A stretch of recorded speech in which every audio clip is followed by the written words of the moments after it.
ሰላም ዛሬ በመጽሐፍ ዳሰሳችን የመጽሐፍ ማጠቃለያ ለበጎ ኃይል የዳላይ ላማ የዓለማችን ራዕይ በዳንኤል ጎልማን የተጻፈ መጽሐፍ ይዘንላችሁ መጥተናል። መልካም ቆይታ።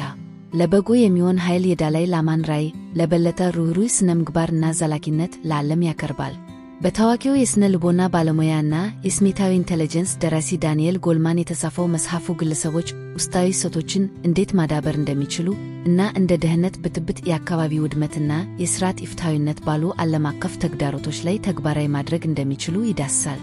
ዳላይ ላማ ብዙውን ጊዜ ርኅራኄ እንደ ግለሰባዊ በጎነት ቢታይም መጠነ ሰፊ ችግሮችን ለመፍታት ተግባራዊ መሳሪያ እንደሆነ ይከራከራሉ። የሥነ ምግባር ኃላፊነትን ከሳይንሳዊ ግንዛቤዎች ጋር በማጣመር መጽሐፉ በግልም ሆነ በማኅበረሰብ ትርጉም ያለው ለውጥ ለመፍጠር የሚያስችል ፍኖተ ካርታ ይሰጣል። በመጽሐፉ ውስጥ አንባቢዎች የሚከተሉትን 10 ቁም ነገሮች እና ግንዛቤዎችን ማግኘት ይችላሉ።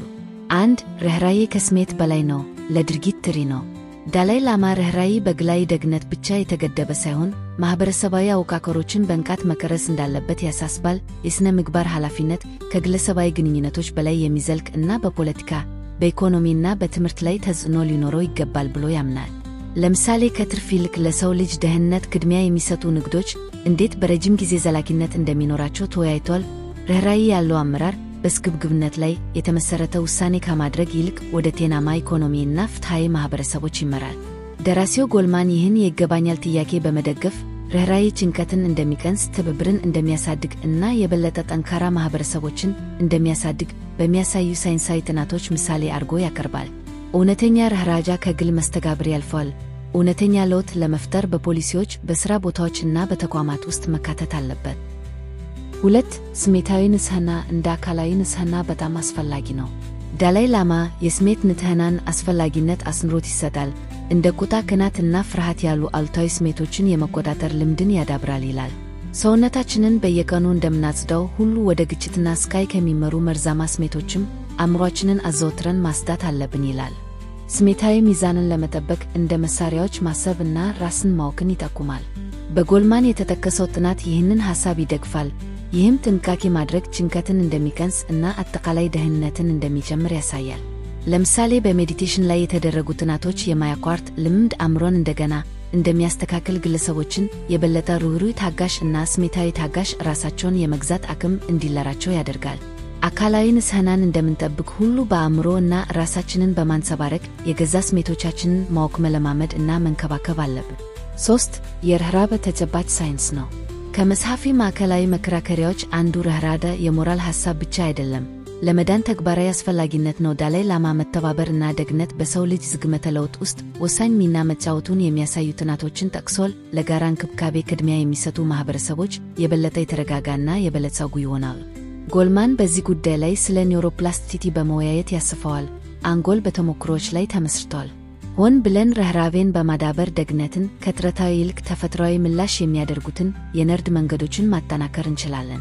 መጽሐፉ በተጨማሪም ሰዎች ደግነታቸው እውነተኛ ተጽዕኖ እንዳለው ሲያምኑ በአክብሮት የመንቀሳቀስ ዕድላቸው ሰፊ መሆኑን በማሳየት የርኅራኄ ድካም ላይ የተደረጉ ጥናቶችን አጉልቶ ያሳያል። ይህ ርኅራኄ ወደ ሐዘን፣ ውስጣዊ ስብራት ይመራል ከሚለው ሐሳብ ጋር የሚቃረን ነው። ይልቁንም ሰዎች የርኅራኄን ውጤቱን ሲያዩ ኃይልን ያገኛሉ። ሳይንስ ርኅራኄ ሐሳባዊ ጽንሰ ሐሳብ ብቻ እንዳልሆነ አረጋግጧል። እናም ርኅራኄ በሰው ልጅ ባዮሎጂ ውስጥ ስር የሰደደና ለሁለቱም ለግልና ለኅብረተሰብ ደህንነት አስፈላጊ ነው። 4. በሃይማኖት ተቋማት ያልተገደበ ሁለንተናዊ የሞራል መዋቅር። ዳላይ ላማ ስነ ምግባር በሃይማኖታዊ አስተምህሮዎች ብቻ የተገደበ ሳይሆን በሁለንተናዊ የሰው ልጅ እሴቶች ላይ የተመሠረተ መሆን እንዳለበት ይከራከራሉ።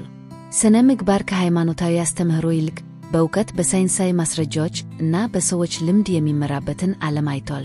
ለምሳሌ የአካባቢ ኃላፊነት እንደ ፖለቲካዊ ጉዳይ ብቻ ሳይሆን እንደ ሞራላዊ ግዴታ መታየት አለበት ብሎ ያምናል። የአንድ ሰው እምነት ምንም ይሁን ምን ተፈጥሮን፣ ምድራቱን መንከባከብ ሁሉንም ሰው ይጠቅማል። በተመሳሳይም ታማኝነት፣ ፍትሐዊነት እና ደግነት ሃይማኖተኛም ሆነ አልሆነ እንደ መሠረታዊ መርሆች መወሰድ አለበት። ጎልማን ይህን መከራከሪያ የሚደግፈው ከሃይማኖታዊ ግንኙነት ውጭ የሥነ ምግባር ባሕሪን የሚያራምዱ ዓለማዊ እንቅስቃሴዎችን በመወያየት ሲሆን ይህም ሥነ ምግባራዊ ባሕሪን ከእምነት ነፃ በሆነ መንገድ ማዳበር እንደሚቻል ያሳያል። ሥነ ምግባር ሃይማኖታዊ ዳራ ሳይገድበው ሁሉንም የሚመለከቱ የሰው ልጅ እሴቶች ላይ የተመሠረተ መሆን አለበት። 5. አዛኝ የመተሳሰብ ማኅበረሰብ ለመፍጠር የትምህርት ሚና። ዳላይ ላማ ትምህርት በአካዳሚክ ስኬት ላይ ብቻ ሳይሆን በስሜታዊ ብልህነት ስነ ምግባርና ማህበራዊ ኃላፊነት ላይ ማተኮር እንዳለበት ያምናል። ትምህርት ቤቶች ተማሪዎች ስሜታቸውን እንዴት መቆጣጠር እንደሚችሉ ርህራሄን እንዲለማመዱ እና በስነ ምግባር ጉዳዮች ላይ በጥልቀት እንዲያስቡ ማስተማር እንዳለባቸው አጥብቀው ይከራከራሉ። ጎልማን የማህበራዊ ስሜታዊ ትምህርት የሚያገኙ ልጆች በትምህርት የተሻለ ውጤት እንደሚያሳዩ፣ የጭንቀት ደረጃቸው ዝቅተኛ እንደሆነ እና የበለጠ ኃላፊነት የሚሰማቸው ዜጎች እንዲሆኑ በጥናት ይጠቁማል። በትምህርት ቤቶች ውስጥ ለስሜታዊ ዕውቀት ቅድሚያ የሚሰጡ እንደ ዴንማርክ እና ፊንላንድ ያሉ ሀገራት በቋሚነት በደስታ እና በማህበራዊ ትስስር ከፍተኛ ደረጃ ላይ ይገኛሉ። መጽሐፉ ወጣቶችን ስለ አእምሮአዊነት ስነ ምግባር እና ርህራሄ ማስተማር ከአጭር ጊዜ የግል ጥቅም ይልቅ የሰውን ደህንነት የሚያስቀድሙ መሪዎችን ትውልድ ሊያመጣ እንደሚችል ይጠቁማል። ትምህርት ከአካዳሚክ ባለፈ ስሜታዊ ዕውቀትን እና ስነ ምግባርን በማካተት የበለጠ ርህሩህ እና ኃላፊነት የሚሰማቸው የወደፊት መሪዎችን መቅረጽ አለበት። 6. የርህራሄ እና የዓለም አቀፍ ፈተናዎች መገናኘት። ዳላይ ላማ ርህራሄን ጨምሮ አንዳንድ የዓለም ታላላቅ ቀውሶችን እንደሚፈታ ያምናል። የአየር ንብረት ለውጥ ለወደፊት ትውልዶች የኃላፊነት ስሜትን በማጎልበት ሰዎች እርምጃ የመውሰድ ዕድላቸው ሰፊ ነው። የኢኮኖሚ አለመመጣጠን፣ የንግድ ድርጅቶችና መንግስታት ከትርፍ ይልቅ ለሰው ክብር ቅድሚያ የሚሰጡ ከሆነ ፍትሐዊ የሀብት ክፍል ሊገኝ ይችላል።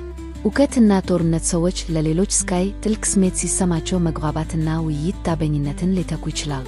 ጎልማን ዓለም አቀፋዊ ችግሮችን ለመቅረፍ ርህራሄን የሚጠቀሙ ግለሰቦች እና ድርጅቶች ከማህበራዊ ሥራ ፈጣሪዎች የጤና አጠባበቅ ተደራሽነትን በማሻሻል ኢፍትሐዊነትን የሚመለከቱ መሠረታዊ እንቅስቃሴዎችን እንደሰሩ በተጨባጭ መረጃ ያስረዳል። ርህራሄ የግል በጎነት ብቻ ሳይሆን ዓለም አቀፍ ችግሮችን የመፍታት ስልት ነው። እነዚህን ትምህርቶች እንዴት መተግበር እንደሚቻል ለማጠቃለያ እስቲ ባጭሩ እንይ። ዕለታዊ ርህራሄን ተለማመዱ። ሌሎችን ለመርዳት በጥቃቅን መንገዶችም ቢሆን ተሳተፉ እና ምን ያህል ውስጣዊ ደህንነትን እንዴት እንደሚያሻሽል ተመልከቱ። ስሜታዊ ንጽሕናን ማዳበር። አሉታዊ ስሜቶችን ወደ አጥፊ ባህሪ ከማምራታቸው በፊት ለመቆጣጠር የአስተሳሰብ ዘዴዎችን ይጠቀሙ። በስነ ምግባር ውሳኔ ላይ መሳተፍ። በንግድ፣ በፖለቲካ ወይም በግል ሕይወት ከአጭር ጊዜ ትርፍ ይልቅ የረጅም ጊዜ ደህንነትን አስቀድሙ። በርህራሄ ላይ የተመሰረተ ትምህርትን ይደግፉ። የበለጠ ሰብአዊ ማህበረሰብ ለመፍጠር በትምህርት ቤቶች ውስጥ አግባብነት ያላቸውን የርህራሄ የሰልካምነት ስሜት ነክ ዕውቀት ፕሮግራሞች ላይ ተሳተፉ። ይዋገቱ፣ በአቋም ደግፉ። በዓለም አቀፍ ጉዳዮች ላይ እርምጃ ውሰዱ። በአክቲቪዝም፣ በበጎ ፈቃደኝነት ወይም በስነ ምግባር የታነጹ የሸማቾች ምርጫዎች የማህበረሰብ ችግሮችን ለመፍታት አስተዋጽኦ ለማድረግ ልዩ ችሎታዎትን ይጠቀሙ። በመጨረሻ ለምንድነው ለበጎ ነገር ማንበብ ያለብን? መጽሐፉ ለበጎ ርህራሄን በግል ሕይወትና በዓለም አቀፍ ጉዳዮች ውስጥ መሪ መርህ ለማድረግ አሳማኝ ክርክር ያቀርባል። መጽሐፉ እንደ ረቂቅ ፍልስፍናዊ ውይይቶች መንፈሳዊ ጥበብን ከሳይንሳዊ ምርምር እና ተግባራዊ የለውጥ ስልቶችን አጣምሮ ይዟል። ለመሪነት፣ ለግል እድገት ወይም ለዓለም አቀፋዊ ስነ ምግባር ፍላጎት ካለ ይህ መጽሐፍ ዓለምን የተሻለች ቦታ ለማድረግ የሚያስብ እና ተግባራዊ መመሪያ ይሰጣል። በአንድ ጊዜ አንድ የርህራሄ ተግባር። ሙሉውን መጽሐፍ ማንበብ አትርሱ እያልን የዛሬውን የመጽሐፍ ዳሰሳ በዚሁ እናገባዳለን። በጎ አይልፋችሁ።